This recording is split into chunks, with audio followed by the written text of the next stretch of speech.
Well, I would like to welcome those back from tea and also extend a very warm welcome to Dean Professor Humayun Asansab, who has joined us now in crowd, and also Professor Tasneem Gosser, and various faculty members of Pakistan Colleges of Law, and also the guests and authors and presenters of today's session. So could we have a round of applause for all of these people here today?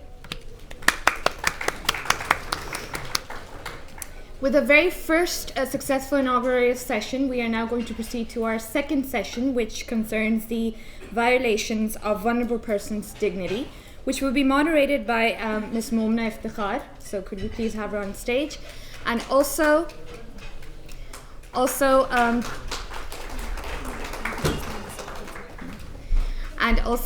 just a quick mention that unlike the first session, we will be having a question and answer session, however, right towards the end of all the presentations. Thank you. My name is Momna Iftikhar. I will be the moderator for the first session of today's symposium. Every society has individuals who are predisposed to being more vulnerable than others. Now, this can be because they're born different from an average human, or because of their gender, or the color of their skin, or because they have not yet matured to realize the full capacity of their legal rights. And it is for these groups of individuals that the constitutionally protected right to dignity can serve as a pivotal ally. This is what we will be focusing on in our first session. And with that, I'd like to call upon stage the panelists for the first session, Professor Amna Rashid and Ms. Mehek Zarak.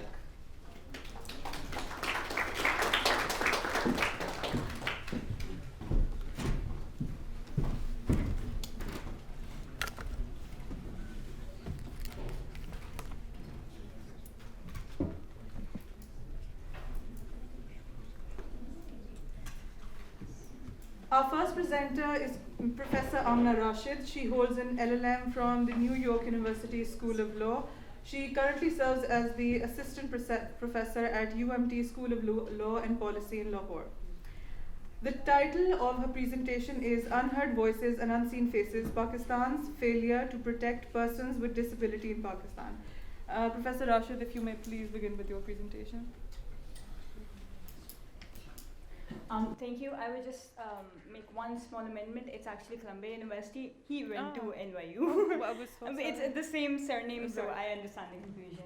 Anyway, thank you for giving me this opportunity. And before I begin, I would like to say that this is actually the paper that I sent in was, I've been working on this for almost 3 years now.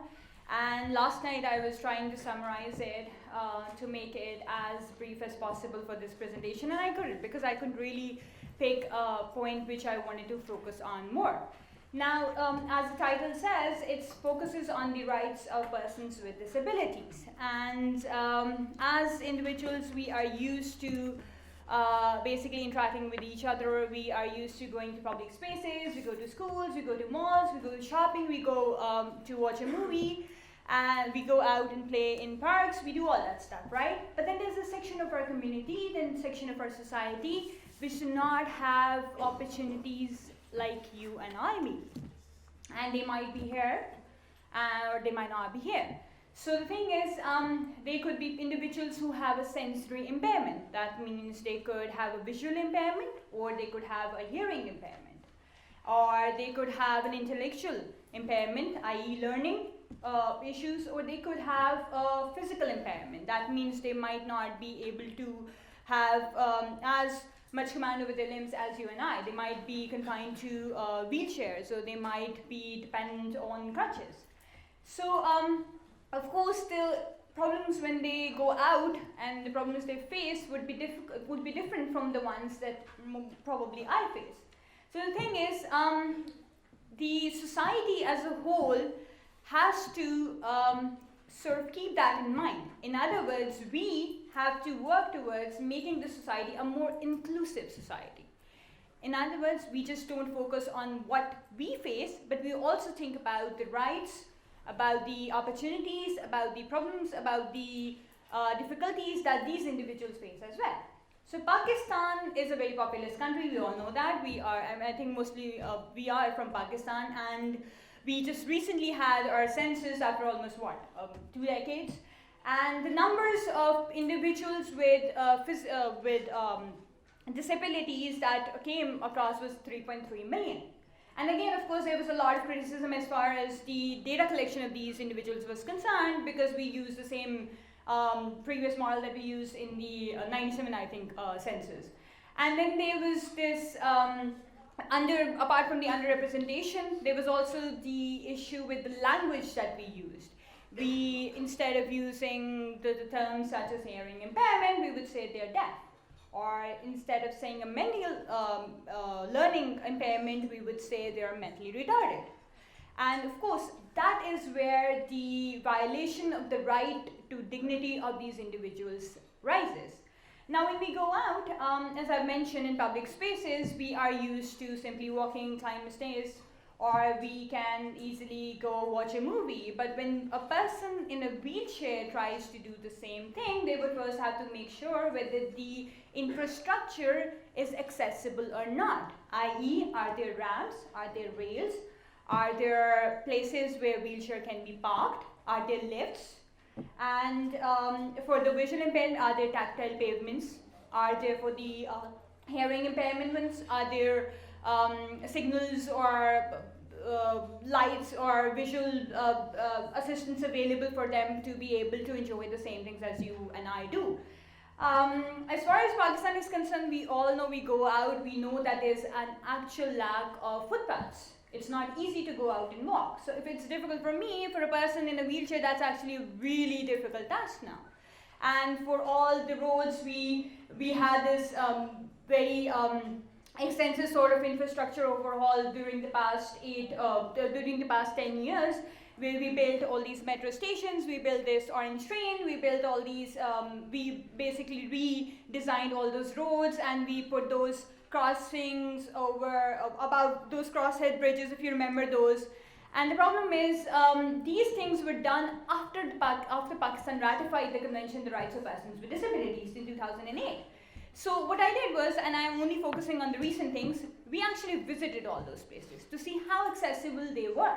And this is the infrastructure that was built after we had ratified, after we had taken upon an obligation to make this country a more inclusive country.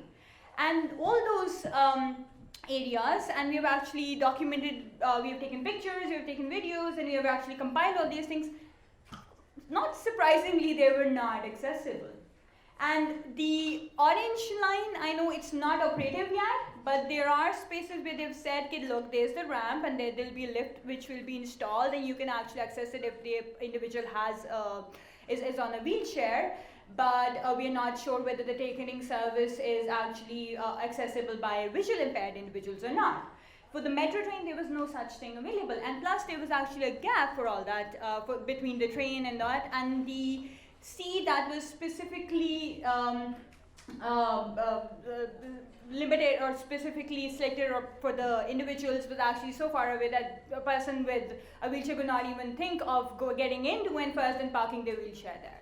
So that infrastructure was not designed in a way. Similarly, other public spaces, for example, universities or schools or colleges, I'm not sure, I've not actually surveyed your campus that effectively, but as far as I was climbing those stairs, I don't know where the lift is. So I was hoping there would be one. So similarly, similar to these campuses, there are a lot of campuses. So we visited CompStats, we visited Laurel College of University, and I was just talking to someone here, and they mentioned their university as well. They're not as accessible as you would want them to be. Our university, in contrast, of course, it has all those things, but again, it lacks because we don't take into account the voice of the people or the individuals who are directly affected by that.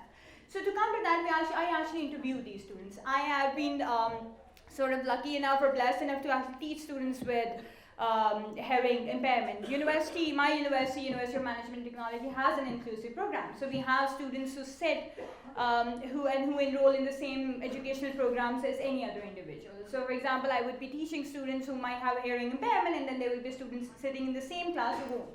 And I would have an interpreter with me who would be assisting me with that.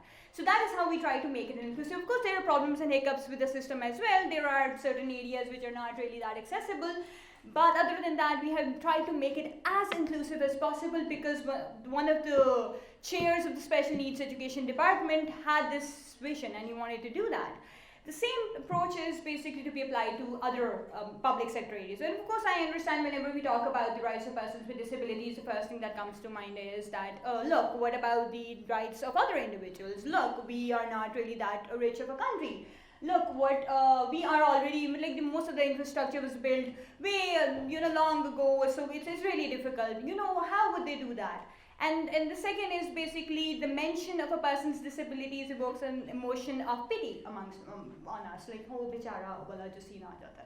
So the thing is, what we do is, the idea is for the society to actually move past that, because that is a violation of their dignity. And the idea is to make the society, and the newer versions of this is that this society, the person is not disabled, the person is just differently abled. And we are, as they say, temporarily abled individuals. Something, God forsaken, if anything happens to us, we might just lose what somebody has. So we could hear our ability to hear, lose our ability to hear, or we could lose a limb, and we would be facing the same problems.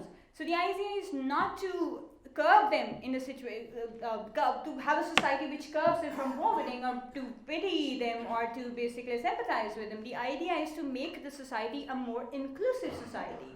And we understand just overhauling the entire society overnight is not possible, so you take little steps. So for example, if you've ratified the CRPD, that was the first step. That was actually a very nice step done in 2008. The second step would have been to actually submit the report, and the state of Pakistan has failed in doing that.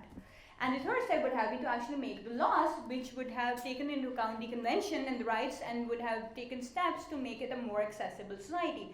Pakistan did introduce its first national policy in 2002, and then we introduced a national plan of action in 2006, and I was just doing some research last night, and there was this commission that we established last year, but I'm not sure whether it's actually there, because I've not done a lot of research there, and I'm not sure whether it's active or not. It's just on papers. So I am not sure about that. But the second thing that we're trying to do is, the government of Pakistan, the legislature actually has introduced a bill in the parliament which talks about all this rehabilitation. Before that, there was only one ordinance, and which was incorporated into provincial laws, which talks about that. But that was more of a charity-based approach, in the sense that, look, we understand that you have these problems. So what we would try to do is, we would try to compensate you for that. For example, we would give you a 50% waiver in public transport. The law transport company had issued those things. We would record your disability in the CNIC. We would actually give you the certificate, and if you go to an educational institution, you will be eligible for a 50% waiver on tuition fee. But if something not forsaken, if the infrastructure of that campus is not accessible, the government wouldn't really try to, or the government departments wouldn't really try to make them comply.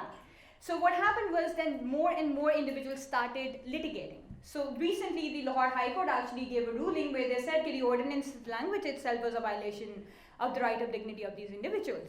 For example, they said that using the words disabled, using the words deaf, using the words mentally retarded are actually a violation of the human dignity, and the act itself has to be amended, because this is a redundant thing, and this society has changed, and we're trying to make it a more inclusive society. Similarly, there was an individual who actually filed a case where we know all that, the infrastructure, when we're trying to build something, we have to give those planning permissions from the LDA department, the Lahore Development Authority, right? So they actually, the Lahore Development Authority chairperson did issue that, look, the things that it was actually targeting public spaces, malls, what you're doing is, it's not in compliance to the standards. They did not mention what standards, but it's not really compliant with that, and you need to make sure that the infrastructure is more accessible. But that was it. The builders failed to comply with the direction of the LDA, so the individual actually sued them in the court of law. The result is still pending. Let's see what happens. But the thing is, despite the laws and despite the judgment, implementation was lagging. So that's the third step. Once you have set those standards, you move towards a more implementing. But that doesn't really happen, again, as I mentioned earlier, overnight. What needs to be done is to take smaller steps on a very, very, very ground level. In other words, you start monitoring, you start observing, and then you start reporting. And that's how you build momentum. It's not enough for a very smaller scale of the society to actually work on it and then start and then hope that the government will just overhaul the system, because again, Pakistan is a very feminist state. We have a lot of issues. It's very easy to look away from the ones that are not really a concern to us. But that is what a civilized society is about, right? So we have to focus on that, and then we have to put in pressure. So if you see something happening in your vicinity, for example, in your locality, you see a park being built, or you see a bus that has been introduced, or you see a cinema that they are trying to introduce, you go and see whether it's accessible or not. If you see a school that has been built, if you see a college that has been built, again, you go and see whether it's accessible or not. So for example, again, if a student with hearing impairment wants to enroll into a BA LL.B program, would they be able to do that in Lahore City or in Islamabad or in Karachi or Bahawalpur or not? So that would be possible if we take the action. So we have seen a change, and we have seen a move towards making Pakistan a more inclusive society, but again, that has only been possible because of the effort that individuals have put in. And we're hoping that same thing happens. So UMT introduced an inclusive education program, and I am hoping that the universities would also follow it and they would introduce an inclusive education program. And let's see where we go from there. So the idea was, again, this is a very complex project, and I have introduced a lot of students for this. I have surveyed a lot of public places in Lahore City, again, because I am from Lahore, and I have done a lot of research on the policy, the plan, the convention, the constitution, and the cases. It's a very comprehensive thing, and probably we'll be publishing it soon, let's hope, but it's on paper, right? So what needs to be done is more of action. We need lobbying, we need advocacy, and we need to raise a lot of, we need to raise our voice. So for example, we're talking about women's rights, we need to start speaking about and start thinking of the rights of women with disabilities in that context. So if we're talking about the rights of transgender, we need to start thinking of them in that context as well. So otherwise, and as I mentioned, this is the link that I was trying to draw, that it's actually a violation of their dignity, because as a society we're just sort of turned a blind eye to their plight. So I hope I have made some sense, because again, it was a really complex topic, and I was trying to summarize it as concisely as possible. But I'm actually I actually look forward to the question and answer session, because that would be where we could actually get into the discussions. So thank you so much for the opportunity, and I look forward to the questions. Thank you.